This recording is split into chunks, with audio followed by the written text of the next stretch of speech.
নমস্কার বন্ধুরা, তো শুরু করছি ক্লাস 6-এর ডায়মন্ড কোশ্চেন ব্যাংকের 5 নাম্বার সেটটি।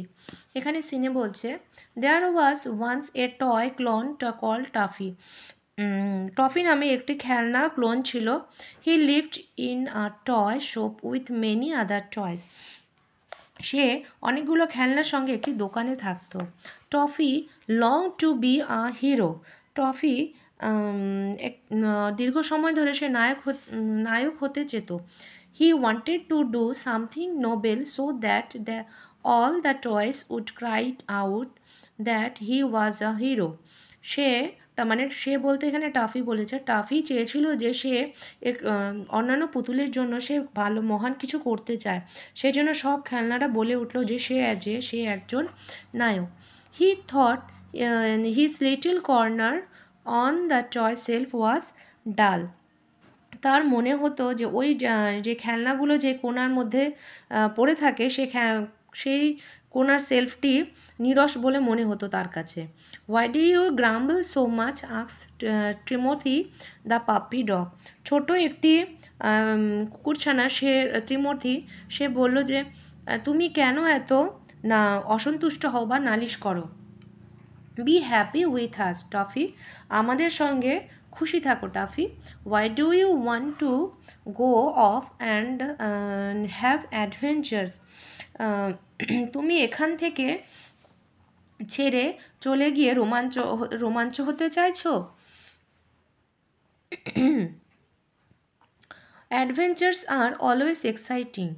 রোমাঞ্চকর কাজ সবসময় উত্তেজনাপূর্ণ হয়। I want to do something. আমি একটা কিছু করতে চাই that would make all toys take notice of me.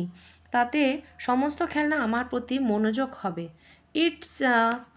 It's so ডাল up hair on our self reply toffee তার বলল যে আমাদের ওপরে যে তাকটা আছে সেটি একদমই নিরস। এই কথাটি সে বলল। আমাদের সিনিয়র পার্টটি পড়া হয়ে গেল। এখন আসছি আমরা এই নাম্বারে কোশ্চেন অ্যান্সার পার্টে।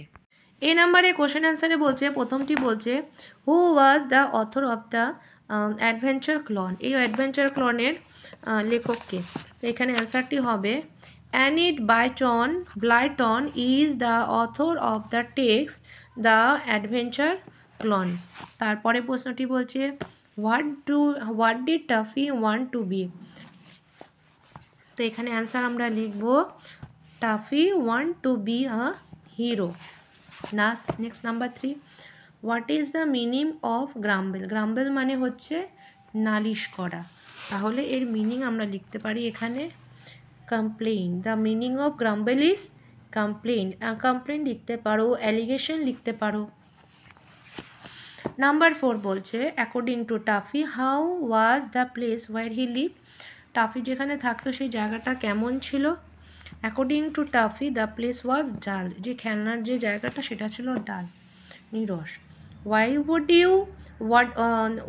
Would all the toys greet Taffy as a hero. কেন টাফিকে ওরা হিরো বানাবে বলে মনে করেছিল। The toys greet Taffy as a hero because Taffy wanted to do something noble for toys. হলো। এরপরে আসছি আমরা বি নাম্বারে। ট্রু ফলস করতে হবে। Toffee was a little boy, এটি হবে এখানে false. Number 2, Taffy wanted to be something special, true. Number 3, Timothy and Taffy was the same creature. এটা হবে ফলস, কেননা দুজন একই ছিল না, একটা ক্লোন ছিল, একটা খেলনা ছিল। Number 4, adventures us always dull, falls. Timothy was the puppy dog, true. এরপরে আসছে গ্রামার অ্যান্ড ভোকাবুলারিতে। ফিল ইন দ্য ব্ল্যাঙ্ক, এখানে কারেক্ট ভার্ব ফর্ম লিখতে বলছে। ডু, এখানে ডুই হবে ডু ইয়োর হোমওয়ার্ক। নাম্বার 2 হবে আই অ্যাম ওয়ার্কিং। নাম্বার 3 বলছে এখানে singular plural form fill up করতে হবে। Child, children, man, men, ox, oxen, goose, geese. Number 4 বলছে আর্টিকেল বসাতে বলছে Rima is the.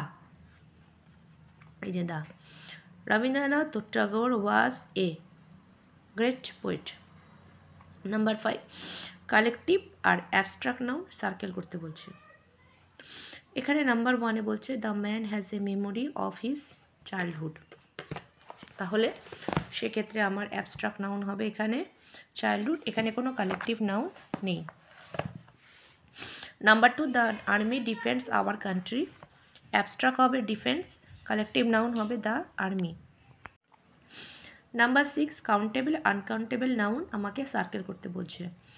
Farmers grow crops in the field, এখানে uncountable হবে ক্রপস, কাউন্টেবল হবে ফার্মার্স। নাম্বার 2 বলছে the ring is made of gold, এখানে আনকাউন্টেবল হবে গোল্ড, কাউন্টেবল হবে রিং। হয়ে গেল। এরপরে আমাদের রাইটিং স্কিল আমরা চলে যাচ্ছি। এখানে রাইটিং স্কিলে বলছি imagine you are caught a storm while returning home, তুমি এক রাতে বাড়িতে আসার সময় একটা ঝড়ের সম্মুখীন হয়েছিলে, তার অভিজ্ঞতা জানি একটি প্যারাগ্রাফ তোমাদেরকে লিখতে বলা হয়েছে।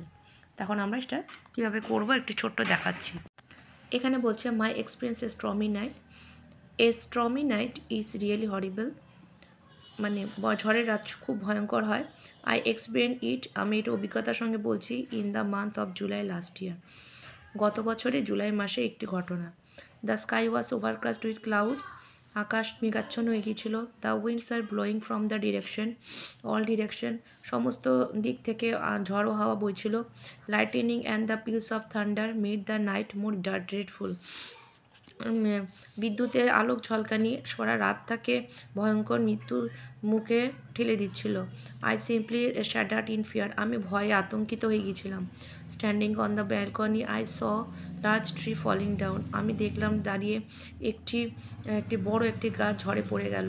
However I did not cause my loss of life and property, যদিও বা আমার কোনো ক্ষতি হয়নি। Neither my parents nor I could sleep, আমরা কেউ ঘুমোতে পারলাম না, না বাবা মা না আমি। We all prayed silently to gods to save us, আমরা ভগবানের কাছে প্রার্থনা করছি আমাদেরকে যেন বাঁচিয়ে দেয়। এটি হয়ে গেল প্রথম প্যারাগ্রাফটি। এবং তারপরে আমাদেরকে বলছে write the paragraph 60 words on boat journey, boat journey সম্পর্কে তোমাদেরকে একটি প্যারাগ্রাফ লিখে দিতে বলছে। বোট জার্নি সম্পর্কে একটি ছোট প্যারাগ্রাফ তোমাদেরকে লিখে দিলাম। Last month I went to Mayapur with my friend 4 friends, গত মাসে 4 জন বন্ধুর সঙ্গে আমরা মায়াপুর গিয়েছিলাম। We went to Mayapur by boat, আমরা বোটে করে মায়াপুর গিয়েছিলাম। With the we boat at Nadia, আমরা নদিয়া থেকে বোটে উঠেছিলাম।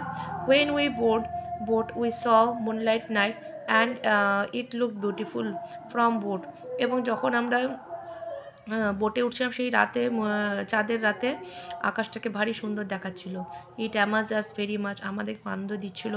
We enjoy tasty snacks when boat was snipping rippling off the water, যখন জলের ঢেউয়ের সঙ্গে সঙ্গে নৌকোটে যাচ্ছিল আমরা স্ন্যাক্স নিয়ে খেয়ে আনন্দ করছিলাম।